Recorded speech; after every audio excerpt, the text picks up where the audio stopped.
Labour's king is dead. And I will do everything I can to ensure an orderly handover of power. Long live the new King of the North, or might he face a challenger? The frontrunner is all too clear. Has Andy Burnham offered you a job yet? This morning, the current cabinet met for the first time since Keir Starmer announced he was standing down. Are you the next Chancellor, Yvette Cooper? Discussing what Sir Keir wants to achieve in his remaining weeks, with some who are agitating for his exit.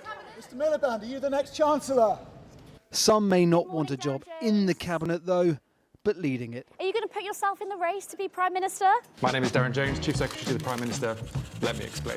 What he hasn't explained yet is whether or not he wants to run for Prime Minister himself, something Starmer loyalists in Cabinet are encouraging him to do.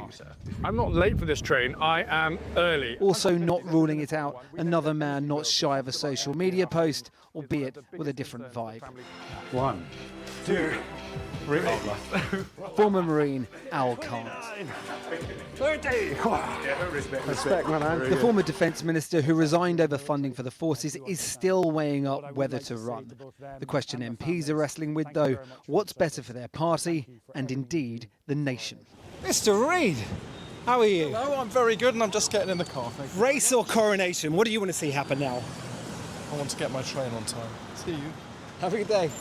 A contest some fear could be damaging, more appealing to a growing number of Labour MPs, a smooth transition of power. If there's not a contest, there really should be time to hear what Andy's ideas are, what the interpretation of the manifesto promises are, and how we're going to move forward strategically. So if you get that from Andy Burnham, if you get a clear idea of this is what Burnhamism is, or Manchesterism, you'd be happy with no contest? Yes, I would be happy with no contest. Do you think your constituents would, or would a lot of them think, wait a minute, you've just foisted this fella on us, we didn't vote for him? So they didn't vote for him, but I just want to be really clear that we live in a parliamentary democracy. We didn't vote for Keir either. And I know that's a very strange concept because we've become quite American and we think of the presidential system. But when my constituents voted, Keir's name wasn't on the ballot paper. My name was on the ballot paper. Coronation is a ritual Labour have tried before. Transition of power can be smooth enough. What comes after it, though, can be anything but, like the multiple coup attempts Gordon Brown faced in the noughties. Coronations of kings. Do you think voters will forgive you if you don't have a competition, if voters don't get some sort of a choice or an idea about who will be leading the country? Yeah, I think that they won't take us as seriously. I don't know about forgive. People have different views and people are entitled to their view. But I think people will wonder, how can it be that we can change Prime Minister without the scrutiny that I think you would expect from any job, let alone whether it's Prime Minister of our great country. If there is a coronation, says one of Andy Burnham's closest allies, he's capable of fending off whatever comes next. Gordon Brown faced challenges, 3 or 4 coup attempts. Could that be facing Andy if it is just another anointment? Andy can't change what the democratic processes in the Labour Party will be, so that's not for him to do. It will be for him to do, but it might be what he faces. He might be facing those coup attempts in a couple of years' time. And so if those things did happen, that's an eventuality that you have to cross that bridge when you come to it, but he's not afraid to take people on. Anointment or not, challenged or unchallenged, this is a process that will carry on for almost 4 more weeks. Almost 4 more weeks to find out what this man, who was only sworn in as an MP yesterday, has planned should he become Prime Minister. Well, we can talk to Paul live now. Paul, how likely do you think it is that we have a summer of competition and contest? I think the consensus around here is that it's probably unlikely. A couple of people making the point to me today, look, Darren Jones, Al Kant, even on their best day, could they summon up 81 MPs to back them? Maybe, but when all the political energy around Westminster is being sucked up into the vortex of Team Burnham, it feels a lot less likely. Today, Keir Starmer held talks with Andy Burnham. They lasted about an hour. Keir Starmer has also told the civil service that they can hold access talks with any leadership contest. So Andy Burnham can look through the books and have a peer at the finances of the nation he might be about to inherit. All the momentum is with Andy Burnham right now, which makes him look a bit more Prime Ministerial every single day. It's not all plain sailing though. Dan Jarvis, the new Defence Secretary, today said, quote, he is still determined to secure the best possible deal for the Defence Investment Plan, which the previous Defence Secretary resigned over 2 weeks ago. Keir Starmer said he wants to sign that off before NATO, which is before this contest unveiled. So we could be in a situation where Keir Starmer signs up to huge financial commitments, which Andy Burnham then may have to deliver. Paul in Westminster, thanks very much indeed. Well, one politician who thinks that Labour should move ahead quickly with appointing a new leader without a long contest is the Labour peer, Baroness Margaret Hodge. I spoke to her earlier and asked whether Burnham's track record really merits the near cult-like adulation with which he was greeted yesterday by Labour MPs in Parliament. So Andy's been around for a long time. He was an MP. He served as a cabinet minister in 3 different departments, and he has run a big city. So I think he's got an immense amount of experience. So I do, and the other thing that I think that people have realised really from his work up in Manchester and the work in the by-election in Makersfield, is that he does show a sort of real sense of empathy with people. He can relate to people. He sort of believes in an active state. He believes in strong decentralisation. He's committed to what we all call productive investment. That means investing in things that give you the growth that we all desperately need. Well, you've just spelled it out very succinctly. I'm sure the public would like to hear it from the man himself at some stage. I wonder whether you think it might not be better for him ultimately to test some of these ideas in the kind of crossfire of scrutiny that a contest would give you. I've thought about this, and I think on the whole, whilst accepting that there isn't that chance to challenge him in the way that you suggest, I think it's better that we have a very quick process and quickly decide on the leader of the Labour Party. And let me tell you why. It's really important. We're in government, and it's really important that we get on with the business of government. We've got, for example, the defence budget. We've got to determine that. You can't leave that till September or October. The second thing, if I may, is I do think that this isn't an ideological argument here.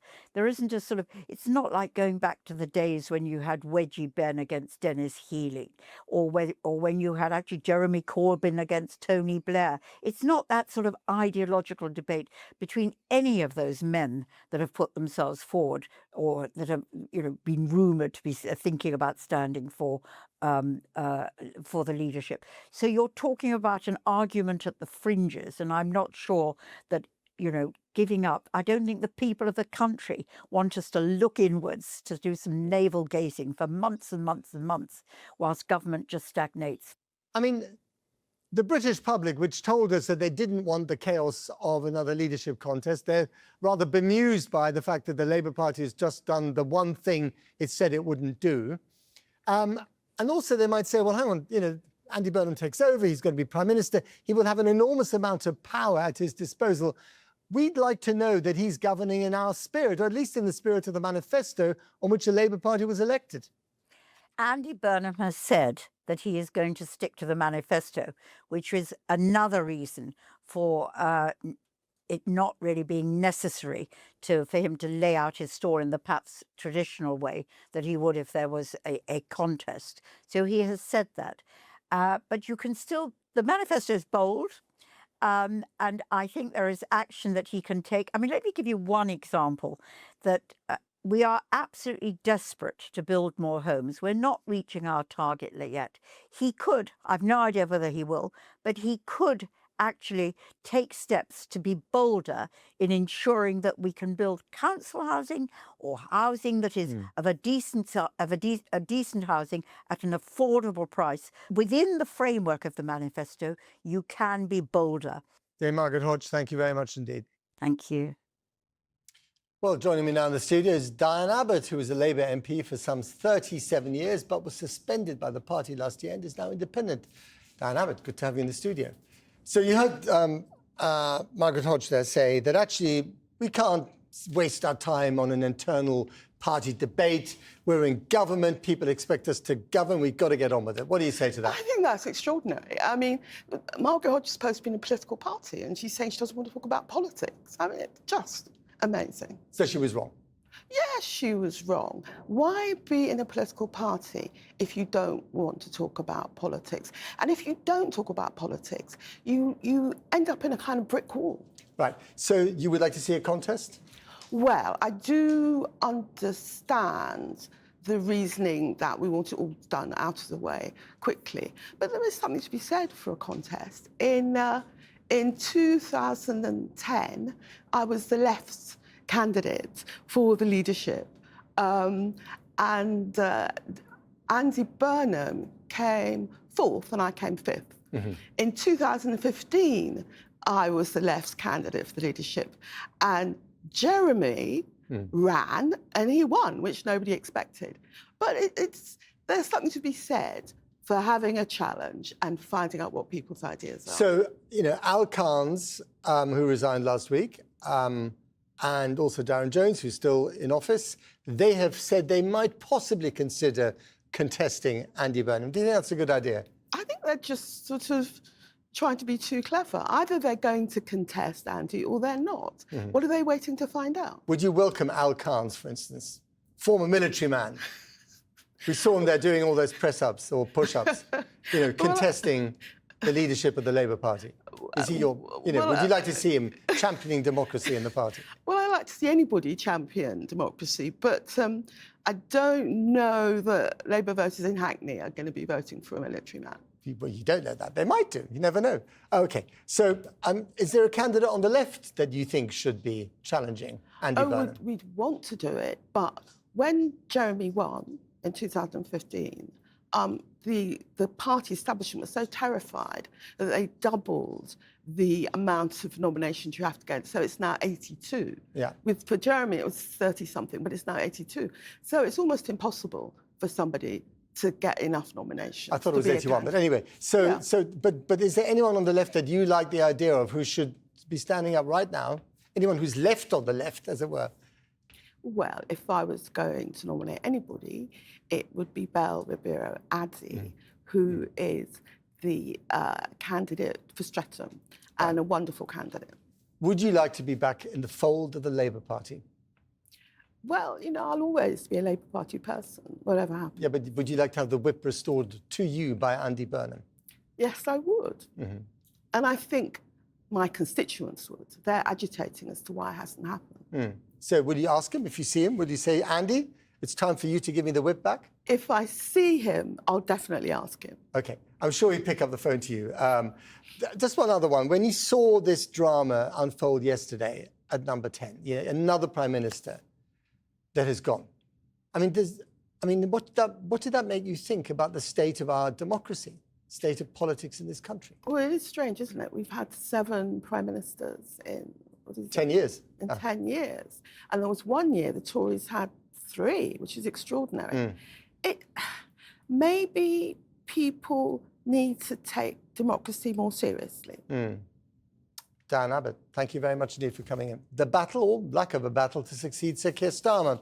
So far, Andy Burnham is the only declared candidate, but little is known about his plans. So what does his past career as a cabinet minister and Manchester mayor tell us about the so-called King of the North and how he might run the whole country? Here's our political editor, Gary Gibbon. In the years since Andy Burnham became mayor of Greater Manchester, the skyline has been transformed.